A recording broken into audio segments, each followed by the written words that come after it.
Yes, today we're joined by Glen's Vodka Scottish Premiership Manager of the Month for February, Stuart Kettlewell. What a start. He voted for Ange.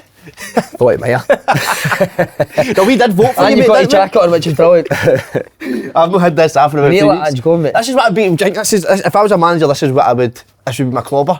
See, this is the thing, Slaney, because I've got to be in my bonnet with this type of thing. This is my working gear, eh? I think you either wear your club suit or you wear your tracksuit. I'm not into all this standing in the mirror on a Saturday, making sure I look the part and all the rest I know, of it. but you're focusing on that in the mirror, aren't you? Because that's very well groomed. I've said it before, I let my kids have a wee go at cutting my hair and all that, as you can probably see. So, no, I'm no that. I like that, by the I'm way. literally a 2 minutes in the morning kind of guy, get myself spruced up and get off to my work. Genuinely not. Who's better at cutting hair, your kids or Jimmy Scott? Jimmy Scott was good right enough. I never let him do mine because you don't know how that was going to end up. But I gave a few of the boys a couple of decent trims in the time that I played with him. Gallifreyan manager. Aye. He was a screwball, wasn't he, up at Ross County? Aye, I'd say you had Jimmy Scott probably top of the three, and then Michael Gardine was probably just in that wee bracket below him. But together the two of them were absolutely frightening. I never played with Jimmy, but if he's above Midge, then he must be special. That's the best way I can describe it. Aye, I think he probably would have went that extra yard for Midge. Aye. You try a wee bit at the side, didn't you? Try what? You try a wee bit at the side. No, a black hoodie and tracky bottoms. No. It's not a fashion show, mate, is it? What is it they call it now? Being Pep Day. Pep was the first guy to do it, and everybody thinks that they're going to kind of follow suit with their casual gear. No, it's just no matter. Where do you stand on Puma Kings with dog shit over the bottom of them? PKs aren't the great at the best of times, but when they've got dog shit at the bottom of them, Slaney, it's a definite no. But my trousers are too big for me, so they flare early tapping at St Tongues as well, don't they? Oh, a shocking coach. Right, wait till you hear this. He's been rehearsing this first question in the mirror. So in January, you're the head of the youth, is that? Aye, what was that? What, is that how you rehearsed the question? I'm just wanting to say, that's just that was your role, wasn't it? League development coach. League development coach. So responsible for the 18s, the reserves, try to connect that with the first team, but also try and work down towards the academy as well, and just make sure, because you know yourselves, you get that bit in the middle, and if you don't have a connection to the younger ones that are coming through, then the cycle breaks, doesn't it? So that was the role that I originally came in to do. And that's in January. Now, in February, you're the manager of the month. How have you managed it?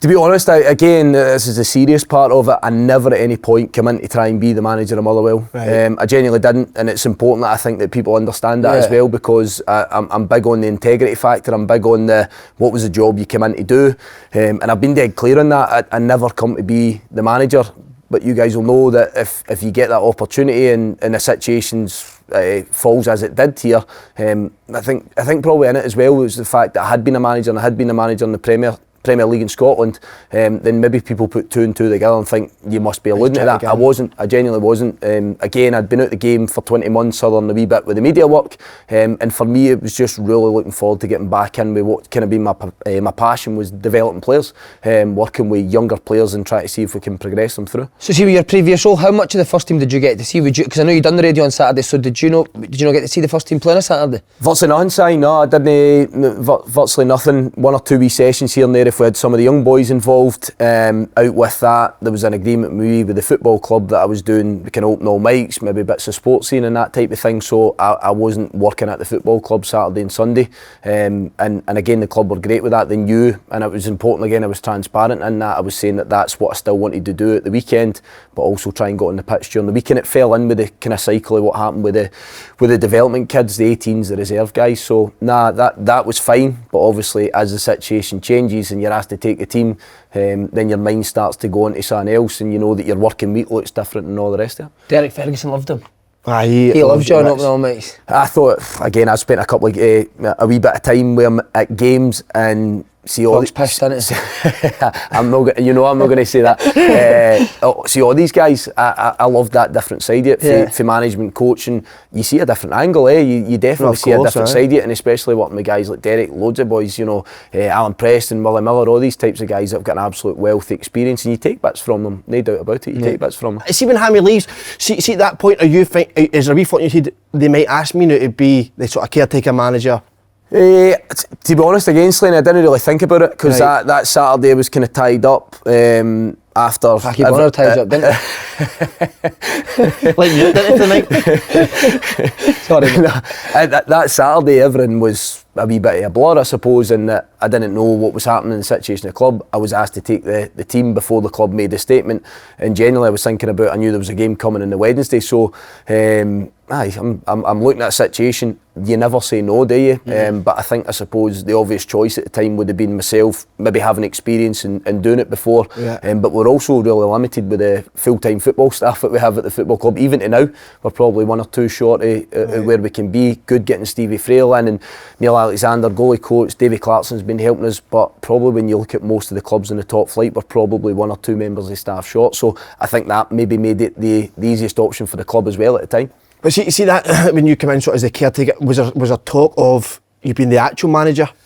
No. The first that came was after the Hearts game. So obviously played Dundee United the Wednesday, and then we got to the Sunday. We got a really good result and performance against Hearts, and at that point the chairman had spoken to me, and I mean this again, I hadn't applied for the job, I hadn't even touched base about that I wanted to be the manager of Motherwell. I think that it was just really important that you focus on what you had to do, which was try and get us a result. Unfortunately we've done that in the St Mirren game, which I think gave us a bit of confidence moving forward, but the first conversation, and I think some of the guys in the press actually picked up on it, was the chairman coming in, pulling me in the tunnel and asking if he could get a conversation, and that was the first time we had spoke about what might happen moving forward. So just going back, so you said you got the phone call on the Saturday night? Yeah. And your next game's on the Tuesday? Wednesday. Yeah. Can you talk me through your preparation? Do you go straight into the players' WhatsApp group? Do you organise training for the Sunday? Do you watch games back Saturday night? How did you prepare for that Saturday night to that game on the Wednesday? I'm a planner, and I like the players to have a plan, and I like everybody, the staff and everybody around about the football club to, I'm a wee bit, I've got a wee bit OCD that way, that I like to make sure that everything's organised. I don't want it to be regimental so that it just becomes a wee bit monotonous, but I also like it to be, right, you know what players are like, you've both done it, you want to know where you are and what you're doing, but to begin with, because I hadn't addressed the players, it was important for me to make sure all the staff had the plan in place for what the Monday, Tuesday was going to look like before we went into the game on the Wednesday. So I then look at it for a sense, as long as the staff have got that, as soon as the players come in on the Monday, bang, we're in, we can deliver that to the players. I probably wanted to speak to one or two individuals. I'm a bit of a believer in what some people call a power group, if you like. So can you go to 4 or 5 players in your dressing room and say, listen, this is what's happening for the next 3 days, and that was literally what I said, this is what's happening for the next 3 days. Then you address the group, and again, I'm not giving away any secrets, I believe in non-negotiables. I'll speak about non-negotiables, because you're managing a team just now. If you go in there and say it's going to be this way, and 1 or 2 or 3 or 4 start to think, well, do you know what, I think I'll maybe just go and steer down this direction, then it can't happen. It needs to be, if you're going to fall on your sword, it needs to be you. And I looked at that for 3 games, that this is what it's going to have to be for 3 games. And as times went on, we've started stretching that, and obviously when you're permanent manager, we're then saying, right, this is where it's going to go for a longer period of time. And I just sort of incremented that as we went along. Could you tell us the non-negotiables, or are they private? No, but again, not a lot of things that reinvent the wheel. I'm big on that, about the messages being simple. I think that there's maybe 5 or 6 fundamentals that come into absolutely everything, about how you come into the football club, how you behave in a dressing room, how you handle yourself with staff around about the club, on the training pitch, and how you play the game. I think one of the biggest ones that I'll give you for me is reactions. I think as a player, however you react to bad news, good news, how you react to losing the ball, your team regaining the ball, whatever, you know what I mean? So you can actually look at so many different things. Your reaction always has to be positive. And for me, if you see that poor body language, you see that feeling sorry for yourself, thinking that everything's just about you and not the football club. So again, I would give you that one. I'll say reactions. How do you react to every situation that comes in football? Because we all know that it's tough, it's hard, it's no easy. But nor do I want to be a dictator, because I think I've maybe got that wee bit in me where I can sort of connect with people, and you know how to have a conversation with one of the players in your dressing room, which is different for another. So just all those little bits, the personal touch, I think, needs to be there. But as I say, I think the non-negotiables and the clear information has to be there to the players, however you want to play. Did you have the same non-negotiables when you were at Ross County, or have they changed since your time at Ross County? A lot of them the same, and again, I always used to look at it, not try to reinvent the wheel here again, like I keep saying, but day one, pre-season, here's the non-negotiables, lads. This is what it needs to be for us to be successful. If we can hit these marks and do these things really well, we stand a chance. If you don't want to do it, and I think I said that in the press after, I think it was the first day that I'd done the press in the lead up to the St Mirren game, if you don't want to do it, stick your hand up and let us know, and we'll come to some sort of compromise where you're not going to be here. I think that that's the best way to be. I think you maybe speak to most people in the game. I don't want to give you that one, I'm a really honest guy, but I'm a really honest guy. I'll not think one thing and say another thing to you. I'll try and do it the best way possible, because you know what, see, if you don't want to be here and you don't want to do it, just let us know and we can move on. And I think that generally is the best way to move forward. And I've kind of thought that people maybe respect that, and some don't like it, but it's maybe for the best in the long run. You're right at it today. Your questions Thanks, have mate, been outstanding. I'm going to top you with an even better question.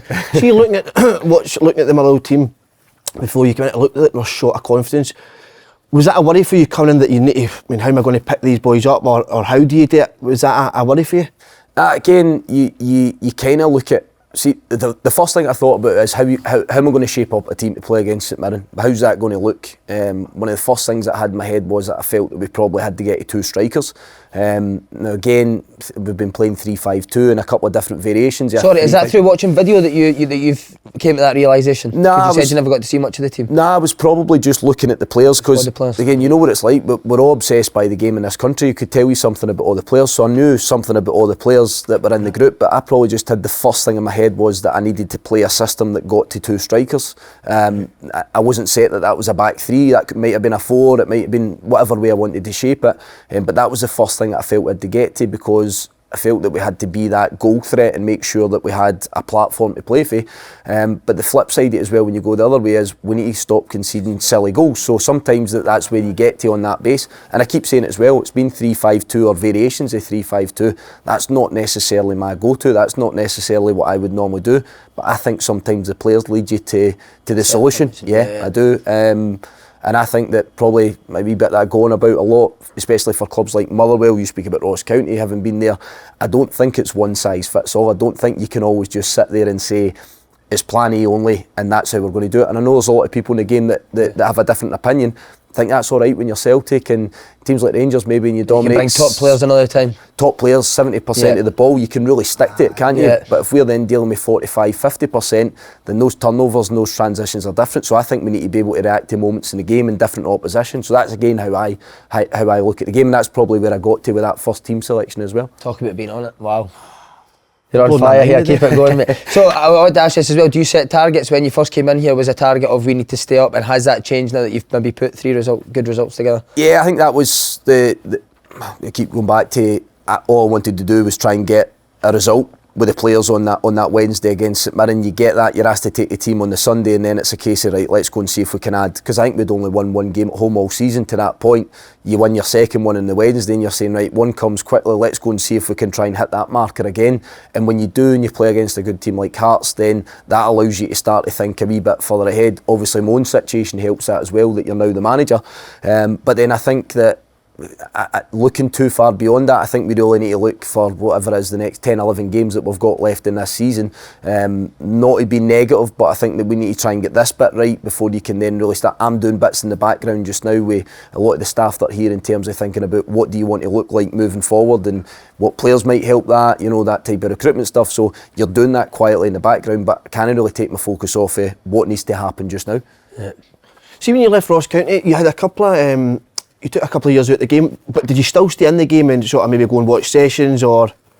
Slaney, I was at a game every single week, probably 3-4 sometimes, just taking in loads and loads of football. So did you not want to sort of get back in too early? Did you want to use that time to sort of learn and get better? Again, I'm not trying to make out that I'm something different for everybody else in football. I was offered a few jobs and I spoke to people about a few jobs, but again, I'm a huge believer in making sure it's right. I always talk about, yous have seen them as well, guys that just want to be in football for the sake of being in football, to tell people and to act cool, that, you know, I'm basically like Slaney, exactly, Slaney. In a nutshell there, but you know what I mean, there are people that just want to say that I'm doing a job in football. I've been coaching for a long time. I had to retire at 30, so I'd spent an awful lot of time and a lot of hours on the pitch, managing, coaching teams, bringing development squads through. You know, I said it before, won a development league with the kids at Ross County, which was completely unheard of. Then you get the wee bit of success when you go into first team management. So I've always kind of believed in what I've been doing, and I've always thought that I can get to some form of success at the end of it. So a couple of jobs that maybe I was offered or opportunities that come up, I didn't genuinely believe that it was going to be the right fit for success for maybe a period of time. So again, when I come here and we spoke about the development role, I was looking at the academy, I was looking at the kids that they have brought here. through some great ones. There's been some excellent kids, and there's some good ones there as well.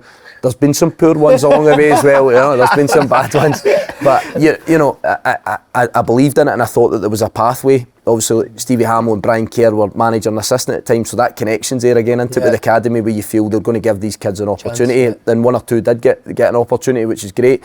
But that was, I thought the fact that kids could come from my group and there wasn't going to be a kind of roadblock stopping them getting in the first team, then you believe in it, don't you? You then start to say, right, this might be something that works.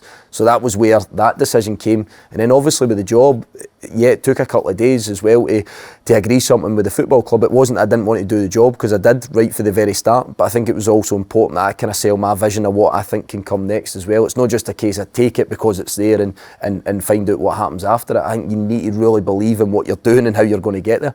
See, in terms of that, when you first took your first job at 33, how important do you think that was that you'd coached previously to that? Because that experience isn't a 33-year-old's experience in terms of the many years you've had on the pitch. Yeah, no, I think it's a good question. You're in flames today, Si. I think that time on the pitch is the most important thing. We always used to talk about it, myself and one of my best mates is Stevie Ferguson, who was the co-manager when we were up at Ross County. He used to speak about it being room 101. So when you put a session out, and you've probably done this, and you put a session out and it's an absolute car crash and it doesn't work and balls are flying everywhere and all the rest of it, you need to go through those periods and learn. And he used to say, it's room 101, lads, you'll never see that passing drill again. But I think when the players see how humble you are and that you're trying to do it for the right reason, they kind of forgive you, because they actually know you're a good coach and they know that you can get good information across. It's just something that maybe didn't work. So I think that period of 3 years and spending so much time on the pitch, I think it's pivotal for anybody to try and be a good coach. I really do, and I don't think you're there on day one. Manager as well, or just coach? I think a wee bit of both. I think a wee bit of both. I think you can be a good coach, and some people can get there very, very quickly. But I think in terms of trying to learn how to be a manager and try to build that idea up, I think it takes time. I think it takes, for me, I think that process. You're saying you're out the game for 2 years. When you think it, for the age of 30 to whatever I was, 37, when maybe I was sacked at Ross County, it was 7 years where I never had a day's break from being a coach or being a manager. I retired at 30. 2 weeks later, I was a coach with a development squad, and then you go through 7 years and never having a break at any point, being involved with development, being involved with academies, being involved with first team, being a co-manager, being a manager in your own right. So it's 7 years where basically it never stopped. And I'm not saying I needed a rest and a lie down, but I had to then probably reset a wee bit in my own head and give myself a little bit of time, because there wouldn't have been many people, if any, at my age at the time that had that much experience and that much time on the pitch working with players and working in that environment. You're brilliant. You really are. I mean, it was a good question you asked there, but you jump ahead. I wasn't ready to finish. Seeing your wee break you had out a couple of years, was there any managers that you spoke to, gave you advice or really helped you? Loads, loads. I've spoken to a lot. I've spoken to a lot of guys. Conversation with plenty of Premier League managers, some guys that you still speak to that are still managing the Premier League now. Several of them I've taken loads from, because again, I think I'm pretty humble. I'm not a guy that says, I don't like your style. You always get nuggets for everybody. One of the best ones I had, and I've said it before and it's probably worth saying it again, the night I was sacked for Ross County, Celtic were due to play against Hearts the next day in the cup final, remember, during COVID, and it was the rearranged final. And I think it was about 11 o'clock at night. And I've told this story a few times. Stop saying that, just pretend it's the first time you're telling it to us. It's exclusive. But it was Neil Lennon had phoned us, and I think I must have had a good 40-45 minutes on the phone with him. He's preparing for a cup final the next day, and I was not just because it was Neil Lennon and he's had an unbelievable career in the game in this country. It was the wee nuggets and the bits of information, and just almost, you've done a brilliant job and you should be proud of what you've done. I think we'd beat them 2 weeks before, and he's almost saying, look at your budget in comparison to mine, and you managed to beat us in a cup game at Parkhead the 2 weeks before. But I thought it was just a touch of absolute class personally to be able to step in and have that conversation, because we would all be going, I've got a Scottish Cup final to play tomorrow, I've got a cup final to play, I'm not really bothering about this guy, I need to focus on that. And I think it's a mark of the man, but I also think it's that That's incredible. you take the bits with you. But there's been plenty of other bits as well with loads of other managers. I think we're actually pretty fortunate just now in the Premiership in Scotland that there's a lot of different types of managers, isn't there? You know, there's guys that have got completely different ideas in the game, different personalities. And if you're saying you can't take anything from a lot of these guys, then again, I think you're kidding yourself on, because you definitely can. You definitely can. See, in between your time off, did you work? I did die. I'd obviously done a bit with the media. I'd done little bits in there. Do you know what? Any proper grafting too? Aye, I did die. My dad, my old man's still a joiner. I seen you at Paisley with the hard hat on. That'd be right, no? I don't think that was that me. That wasn't you, no? It must be somebody else. Might have been Slaney. I was. That had nothing to do with your work tonight. You just like to walk about with a hat. No, that was just my gear. That was just my gear. That was just what I wore. But my dad's a joiner, and you know, you're about the house. I've got 4 kids, and you don't always want to sit about the house when you've got 4 kids. And my old man had said, you know, come out and why don't you come out and give us a bit of a hand for short spells, wee periods that I was going out and doing that. But again, I think that's probably my makeup. I'm not a guy for sitting in the house, and I felt that I could go and help my dad and go and sort of dig in and help. He's in his mid-60s and he's still doing that job. It's tough and it's hard, but I felt for me that was probably a wee bit of a reset, and I'm quite prepared. I always think my work ethic's probably my biggest strength, and I was prepared to go out and do a wee bit of graft with him and help him out. So I had done that. And did you learn anything for that kind of line of work? You'll probably tell that I'm horrendous. My missus still puts up shelves and all that in the house. She still does all the DIY and all that in the house. But it was just more important, one, to help him, but 2, for me to get out the house and make sure, because it's a hard time, by the way, as well. I need to say that. You need to bring money in, don't you, mate? It wasn't even. Alright, you loaded in. Sorry. It wasn't so much. It wasn't so much for that angle. It was literally to go out and make sure I could help him, but also to make sure that I was busy. Yeah. Because you keep speaking about the mind being the devil's playground, which it is when you're not working and you're not out doing things sort of during the week. So that was a big part of it. You're obsessed with the co-manager. Aye, so we were even. I mean, when it was a few years ago, we were really. How does that work? That's must really be difficult. That's what we were always thinking. I think there's a wee co-manager thing in the office with you two on it. That's why we're fucked.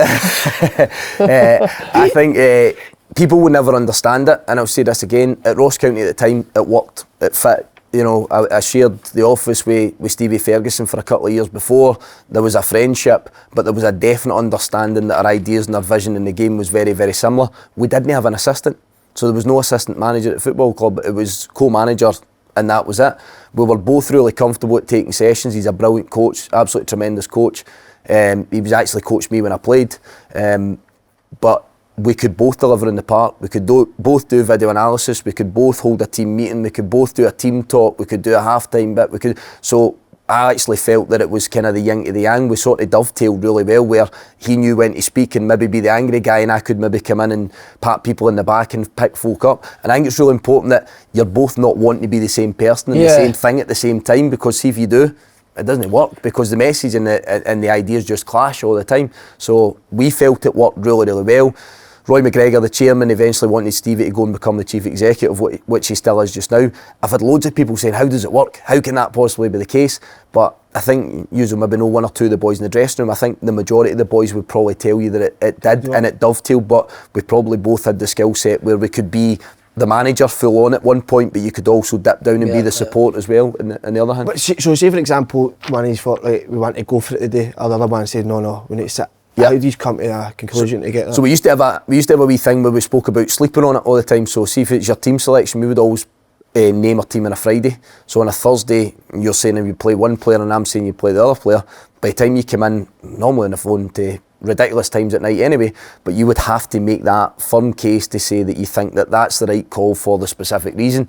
And we literally would challenge each other as well. We'd fall out on it as well and say, you know, you prefer another player.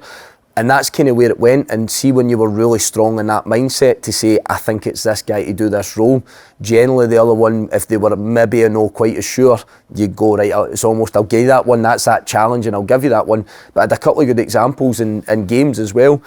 You speak about who do we bring off and how do we change the shape. We had a couple that was, we both had one. I seem to remember mine was was Ian Vigers. I think he wanted to take him off in a game, and I'm saying I genuinely believe he's going to do something. And he went, right, fine, if that's your gut feeling, that's how you think it's going to go. He scots one in the top corner and got as a result in the game after it. And then the flip side was, I think I wanted to take off Ross Stewart, who's now down at Sunderland. Yeah. I wanted to take him off in a game I thought he wasn't maybe doing so well. He's doing brilliant now, but in this one particular game, he's went, nah, I genuinely think he's going to get us something out of the game. And he did, and he scored. And you don't always get it right, but where you understand where I'm coming. It didn't take minutes to do it. It literally was a second. I've got a gut feeling that's where I want to go. So that was kind of those scenarios. I was more talking about, so you said you're a big planner. So would you plan little things like who spoke first on that? No. That just whatever came natural? Generally not. I would normally lead on like say the video analysis stuff and things like that. That was probably my bag at times. I think like speaking first, Stevie would always speak first, and that was something that we never spoke about. It was just that was the way it fell. I would do the video analysis, maybe in the dressing room he would be the one that spoke first. I would normally speak second, and that was just how we fell into it. That was just how we decided it was going to go. But it was, I can genuinely say there was never an awkward moment where I'm going, I wish he would shut up. And I don't think there was one with him either, because you just felt at times one of us wouldn't speak because the other one had said everything. You're not going to say it 3 times, are you? You just say it the one time and get the message delivered in the right way. Then you get solo control. Did you enjoy that better? It's hard, Slaney, because it was a tough period. It was during COVID. We were trying to get boys back for COVID. Boys weren't playing for a win bonus then at Ross County and all that sort of stuff. And is that a big part of their wage? I think that becomes a big motivation in modern football. There was no win bonus. We were having to make people redundant at the football club. There was a lot of changes there. There was a lot of cuts round about. To answer your question, I loved it, and I loved being sole manager, and I really enjoyed, and I loved the co-manager side of it. But I think that the first period of being sole manager was through a really, really difficult period, and I know we're getting back into COVID, but we want to get away from all that side of things. But that was really challenging. You were making folk redundant that you were close to, you were tight with, players only playing for a win bonus, all the restrictions and everything that we all faced at the time, and it was a really, really difficult sort of 6 months. Was there big differences though from the co to you being solo? No, I think probably in terms of how we played and the delivery of sessions and all that, it was very similar. It was very similar, aye. Who did you bring in to help? Was your assistant? So Richie Britton was my assistant, and Don Cowie, who's now Ross County assistant, had come in as first team coach. So that was the team. That was what we had. But these guys were already in the building, so they understood. So that transition was all right. But I think probably more in the circumstances rather than actually how you wanted to play your sessions and all that type of thing. What about in terms of players that you managed up there? Who did you enjoy working with? Loads of Ross Stewart. You must be delighted to see how far he's gone. Listen, that's the obvious one, isn't it? It's the easiest one when you see how his careers went. And I think I read quotes that he was being quoted being worth 6-7 million, whatever, and teams that were prepared to pay a lot of money for him. But see, when he came up, where did you sign him from, sorry? St Mirren. St Mirren, that's right, he was on loan at Albion Rovers. I think, if memory serves me right, I think it was about 20 grand we'd paid for him, and then obviously you sell him and have probably Ross County have got sell-ons and all that sort of stuff now as well. So it's a brilliant piece of business when you look at it like that. But he was easy, came up, found his own flat, easiest guy in the world to deal with, trained well, handled his cell well, lived his life right. And then you could just gradually see him week upon week just becoming a better player constantly. He worked with good guys up there as well, some good players that helped him out, some good strikers and all that helped his game as well. My agent, the person that looks after me, is actually Ross's agent as well. So I'm always trying to find out about him, and I think he's just a lad that's always going to grow and develop into the environment. He's went to Sunderland and you can see he's went that next step up again, so delighted for him. But there was so many boys like Jamie Lindsay going down to Rotherham, young Josh Reid went down to Coventry. You know, there was loads of good players, and I'm proud of that bit as well, that there was player development and players sold, because I think that's part of Scottish football as well, isn't it? Did you have Gardine? Did you manage Gardine? Yeah, I did, yes. Aye, so he was my teammate, and I had a couple of years with him. Yeah, listen, Midges. Did you ever need to help at Camden? We had a couple of fallouts, aye. We had a couple of fallouts, which is probably I feel like we're more than anybody else. But do you know what? One thing I'll say is, what I think can be a hard situation is when you've been a teammate and you've been as close to boys as you have been, it can then become really difficult and challenging to be their manager. Now, him and Ian Vigurs were my mates and my teammates through some really good times, and you know, you've been to war together, and they were good and they were respectful and they tried to do everything the right way, even when it wasn't the right way with Mitch, because we know the character and a brilliant lad. But it is hard. It is hard. It's really, really difficult sometimes, and I don't know if boys think that you're giving them favouritism and you're trying to speak to them in a different way. I never did. I never tried to do it that way.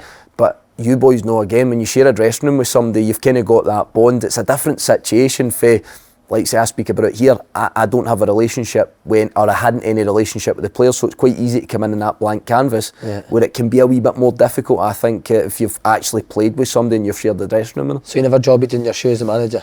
No, definitely not mine, but aye, there's been a couple of occasions that I've seen, aye, that's for sure. Actually, by the way, I found out at the start of the season, when I came in to help Si out, I found that I was becoming really pally with the players, but the problem is then when you then want to tell them something maybe about the game or what they can improve on, that's where I really struggled. Slaney, I think that's exactly it. I think you become too friendly, and then at some point you need to be the guy that's telling him he's not going to play or that he's not done something right and all the rest of it. I think you can have a relationship, but I still think there has to be a boundary. Aye, there has to be a boundary. Because you stayed at some of the boys' houses, didn't you? Aye, the man's houses and all that sometimes. How did you look back at your time at Ross County, and what did you learn for that?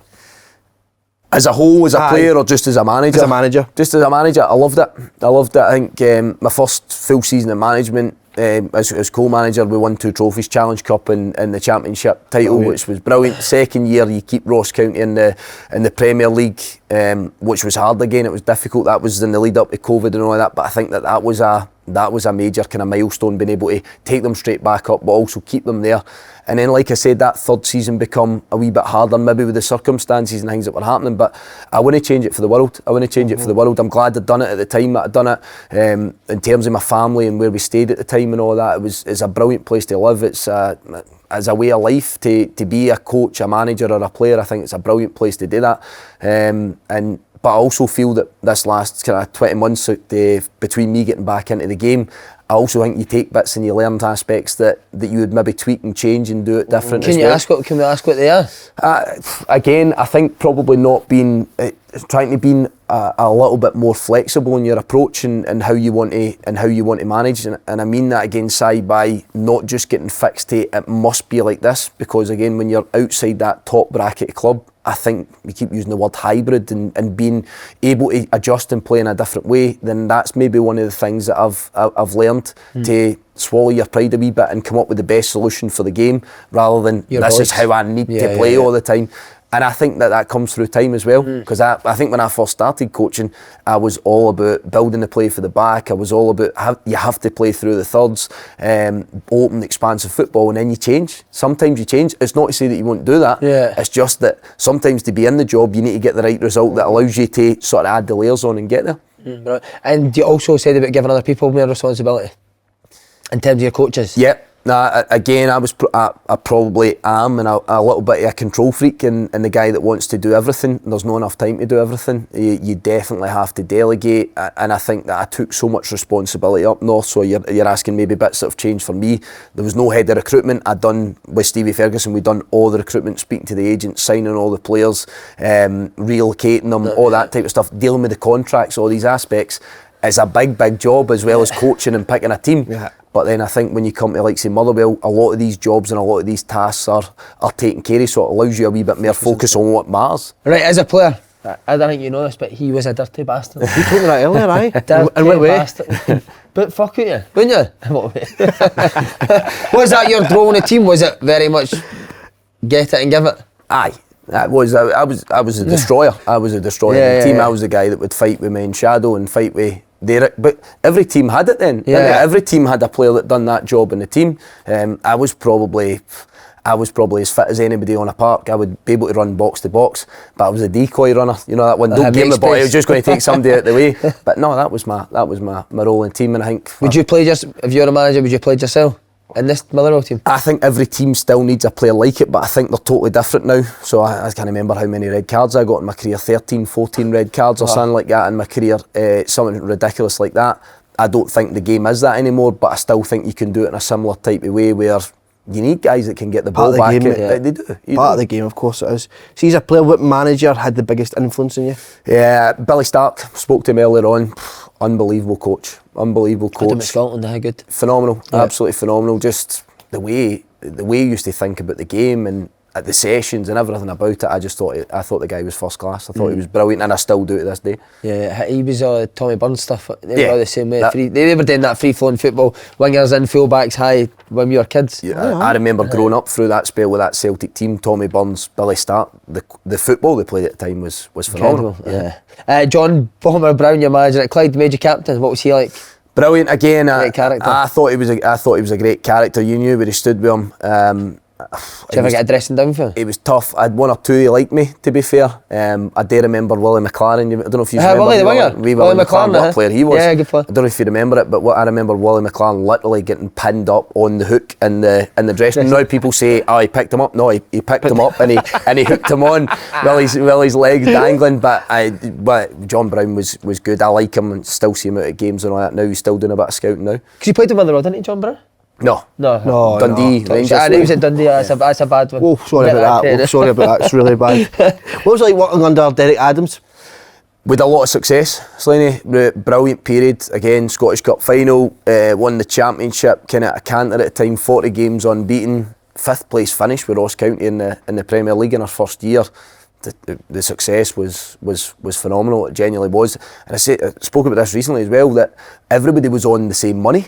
So you know some of the boys that played in that team, Paul Lawson, Michael Gardine, all these were on the same money? Everybody earned the same money for a couple of years that I was there, and then we started getting foreign boys and we all knew that we earned the same money. Was that good or bad time? We weren't in a lot of money, but see in terms of how you felt in the dressing room, if somebody's not pulling their weight, well, he's not on £1,000, £2,000 more than you. Do you know what I mean? So everybody was equal in the dressing room, and I thought that was a wee bit of masterstroke. You never get away with it now; it'll never happen now. But that was the situation. That was the case. See, when you're up there, how important is team spirit? Obviously, there's so many boys living away from home. Frightening. I've been involved in 2 unbelievable dressing rooms. One was Queen's Park, which was phenomenal, absolutely phenomenal. Had a lot of success there with that group, and then I didn't think you could top it. And then I went up to Ross County, but I think it's because you live together. Yeah. You know, you're almost like a family because your family live hundreds of miles away. So how many is there in that clubhouse? Up the road. Yeah, Ross County. Is there, am I right in saying there was a clubhouse that 5 or 6 would stay in? There was, and I moved in with my family in the house opposite. I'll tell you, that was entertainment. It was like the revolving door, so it was boys just coming and going out of there. No, I was thinking about birds coming and going. That as well, that was a part of it. Oh, so you lived across the road for that? Literally the house opposite, that's where I stayed originally when I went up with my family. And every so often, I think my missus would be looking out the window and go, what's going on there? And I'm like, just come away from that window, close the blinds. There was a few good boys that stayed in it as well, and I think Midge we keep speaking about, I think he stayed in there for a short spell, and Vigers and all these boys, but it was... Vigers it could be a bit wild as well, can't it? That was my tag team partner in training. There was a fight every day in training, and that was... Was there? Again, without a word of a lie, you're asking about Derek Adams and that team. There was a fight every day in training. Normally, Vigs was involved in it. A lot of days, I would probably be in there somewhere as well, but nobody took offence to it. Yeah. See, when it finished, you went up for lunch and probably sat beside the guy and then just carried on with the rest of your day. See, now we take loads of offence by if somebody calls you out or there's a bit of a scuffle or something like that, and people think about it for weeks. But I can honestly say the majority of days there was maybe no punches thrown every day, but I've seen some good ones up there. But what's the best you've seen?